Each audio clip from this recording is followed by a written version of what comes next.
अस्सलाम वालेकुम my YouTube family. I hope कि आप सब खैरियत से होंगे। हम भी अल्हम्दुलिल्लाह खैरियत से। तो यहाँ पर देखिए, मैं कैरी लेकर आई थी अम्मी के घर से। जब वहाँ से आ रही थी ना, तो मैं ये कैरी लेकर आई थी। वहाँ पे कैरियाँ सस्ती हैं, तो ये 100 के 4 किलो मिले थे मुझे। तोता पैरी कैरी है, तो इससे मैं कई चीज़ें बनाऊँगी, अलग अलग तरीके की रेसिपी बनाऊँगी कैरी की। तो इसे मैं पहले पानी में भिगो दूँगी। इसे मैं 5 से 6 घंटा भिगो दूँगी। अभी सुबह का टाइम है, मैं यहाँ पे भिगो रही हूँ इसे, और शाम के वक्त बनाऊँगी मैं। आप चाहें तो ओवरनाइट भी इसे भिगो के रख सकते हैं। तो ये गर्मियों में खाने के लिए बहुत ही अच्छी हो जाती है और बहुत ही ठंडी हो जाती है, मतलब खाने में गर्मी में बिल्कुल भी नुकसान नहीं करता है। तो यहाँ पर देखिए, मैंने इसे भिगो दिया है अच्छे से, और ये बड़े बड़े थे तो मैं फिर ऊपर की कैरियों को नीचे कर दी थी और नीचे के ऊपर, तो फिर सब अच्छे से भीग गए थे। तो अब ये देखिए, शाम का वक्त है, 6 से 7 घंटे हो गए इसे भीगे हुए। तो अब मैं इसे बनाऊंगी। तो यहाँ पर मैंने 4 कैरी ली है, इसका मैं मुरब्बा बनाऊंगी। तो चलिए इसे पहले छील लेते हैं। इस तरीके से इनके छिलकों को निकाल लेना है अच्छे से।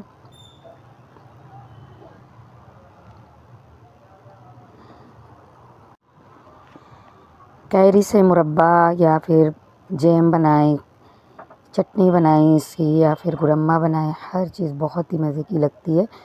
इससे पहले मैं कई बार गुरम्मा बना चुकी हूँ और बच्चे मेरे बहुत शौक़ से खाते हैं।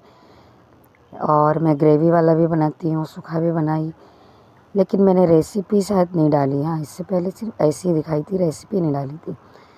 अभी ज़्यादा लेकर आई हूँ एक साथ, तो इससे पहले 2-2 किलो करके लेकर आए थे और मैं गुड़म्मा बना देती थी।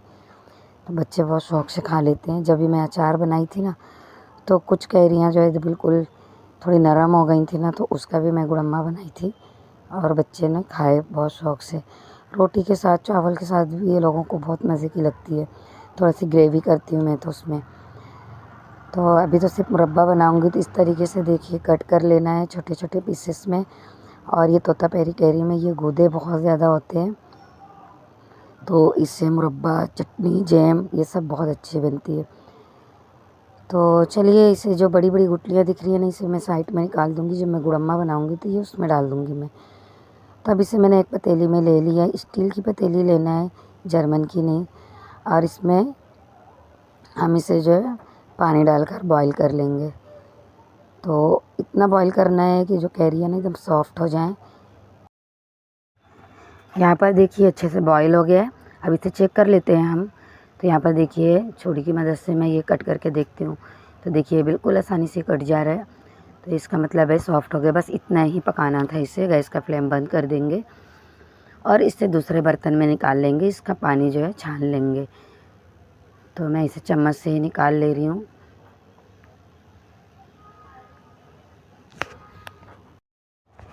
मैंने उसमें निकाल लिया था एक अलग बर्तन में। तो अब मैं इस बाउल में डालूँगी, तो जिससे जो है जो एक्स्ट्रा पानी रहेगा वो नीचे निकल जाएगा।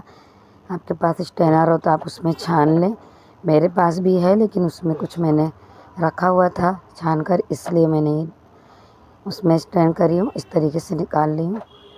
तो इस कांच के बाउल में डालेंगे और उसके बाद अभी ये गर्म ही है। अब इसमें हम डाल देंगे शक्कर, और ये जो पानी बचा हुआ है, जो हमने बॉईल किया हुआ पानी था, उसे भी साइड में रख देंगे। तो इस प्याली से मैं 5 प्याली शक्कर डालूँगी। तो इसमें मैंने डाला तो मुझे लगा ये कम पड़ रहा है, ये बर्तन छोटा पड़ेगा, शक्कर बाहर गिरने लगेगी। तो फिर मैंने उसी बर्तन में वापस से इसे डाल दिया। लेकिन जो शक्कर थी पहले वो नीचे चली गई है और बाद में मैंने इसे ध्यान नहीं दिया, तो ऊपर की शक्कर गल गई थी और नीचे की जो है बची रह गई थी। अब जब ऊपर से शक्कर डालते हैं ना, तो ये पूरी शक्कर मेल्ट हो जाती है। इसे ढककर 1 घंटे के लिए रख देना है इसी तरीके से। अब यहाँ पर ये जो पानी था, इसे भी हम रख देंगे फ्रीज में। बाद में मैं इसे बताऊँगी, पना बनाएंगे इसका। तो अभी ये देखिए, 1 घंटा हो गया था, शक्कर इसकी मेल्ट हो गई है। ऊपर से अच्छे से मेल्ट हो गई थी, कुछ शक्कर नीचे चले गए थे जो पलटते वक्त, वही शक्कर जो है नहीं मेल्ट हुए थे। अगर मैं अच्छे से, मतलब ऊपर से ही पूरा डालती ना, तो सारी शक्कर मेल्ट हो जाती। तो अब चलिए इसे बनाना शुरू करते हैं। तो अब इसे मैं जिसमें मैंने बॉईल किया था ना, उसका जो पानी बॉईल किया वो पानी इस प्याले में निकाल लिया और इसी में मैं अब इसे वापस डालूँगी और इसमें ही पकाऊँगी। आप मुरब्बा या जो भी चीज़ आप आम का या कैरी का बना रहे हो ना, तो आप स्टील के ही बर्तन में बनाएं। तो यहाँ पर देखिए जो नीचे शक्कर पहले गई थी डालते वक्त, तो ये मेल्ट नहीं हुई है, इसे मैं चम्मच की मदद से इसमें डाल दूँगी।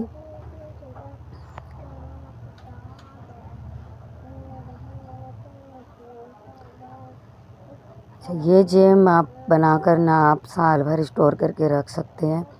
जैम हो या चटनी हो या मुरब्बा हो, कोई भी चीज़ कैरी का आप बनाकर ना, अगर इसमें बिल्कुल भी पानी नहीं डालेंगे और जिस बर्तन में रख रहे हो वो बर्तन भी बिल्कुल सूखे हों, तो आप साल भर इसे रख कर खा सकते हैं।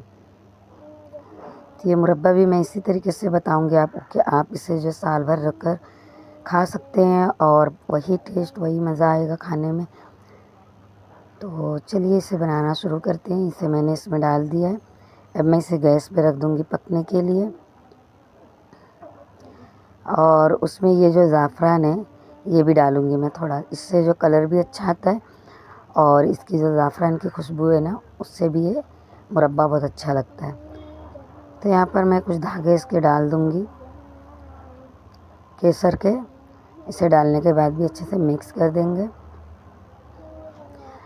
अगर इसे आपको साल भर स्टोर नहीं करना है तो आप इसे ज़्यादा, मतलब इसकी जो चाशनी है वो ज़्यादा गाढ़ी ना करें, तो ऐसे भी खा सकते हैं आप।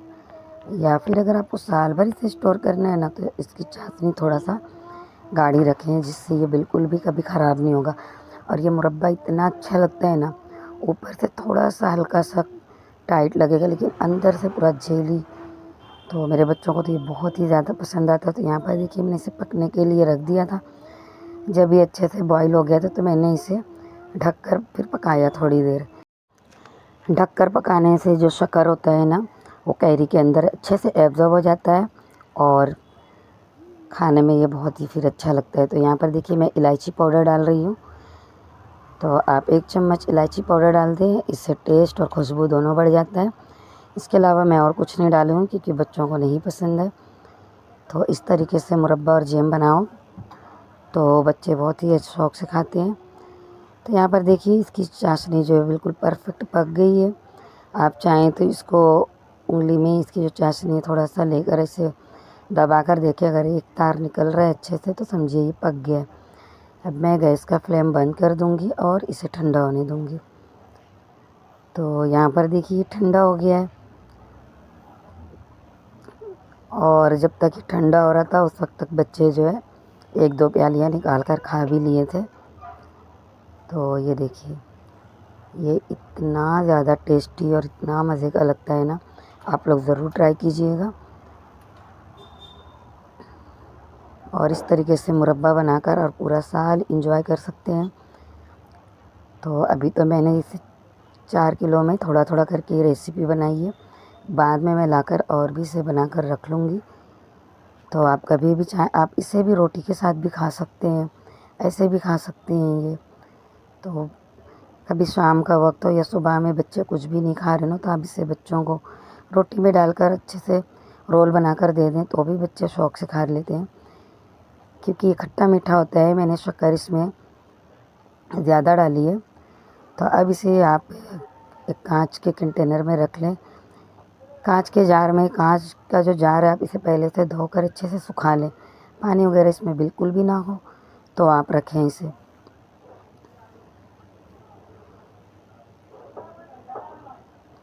इससे जब भी मैं बनाती हूँ ना मेरे बच्चे बहुत खुश हो जाते हैं और इसे छुपा कर मुझे रखना पड़ता है। अगर मैं छुपा के ना रखूँ ना तो ये तो हफ्ता 10 दिन में ही बच्चे ख़त्म कर दें। तो जब भी मैं ये जैम वगैरह बनाती हूँ ना तो छुपा कर रखती हूँ थोड़ा, फिर जब बच्चों को मुझे देना रहता है मैं अपने हिसाब से देती हूँ। वरना बच्चे तो खट्टी मीठी हर चीज़ों के खाने के तो ज़्यादा शौकीन होते हैं। तो यहाँ पर देखिए मैंने इसे जो है इस जार में रख दिया है और जो इसकी चाशनी थी है ना, वो भी बिल्कुल जैम की तरह बनती है बिल्कुल।